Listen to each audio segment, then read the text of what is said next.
అనగనగా గోదావరి నది ఒడ్డున ఒక అందమైన నగరం ఉండేది. ఆ నగరాన్ని విక్రమార్కుడు అనే రాజు పరిపాలించేవాడు. అప్పట్లో విక్రమార్కుడు తన ధైర్య సాహసాలకు చాలా ప్రసిద్ధి చెందాడు.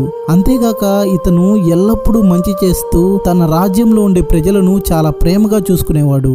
అయితే ఒకరోజు ఒక మహర్షి విక్రమార్కుని ఆస్థానానికి వచ్చి అతను రాజుకి ఒక పండును బహుమతిగా ఇస్తాడు.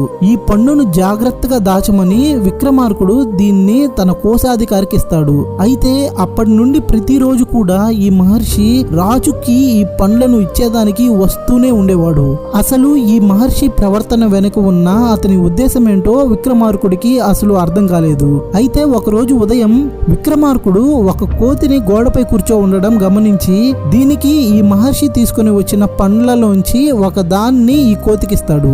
అయితే ఈ కోతి సగం పండును తిన్నాక అందులోంచి ఒక వజ్రం కింద పడడం రాజు గమనిస్తాడు. దీన్ని చూసి చాలా ఆశ్చర్యపోతాడు. వెంటనే ఈ పండ్లు అన్ని దాచి ఉన్న గదిలోకి వెళ్లి ఇంకొక పండును చూడగా అందులో కూడా ఇంకో వజ్రం ఉంటుంది.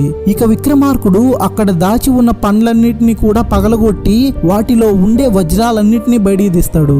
వీటన్నిటిని తీసుకెళ్లి తన రాజ్యంలో ఉండే ప్రజలకు పనిచేస్తాడు.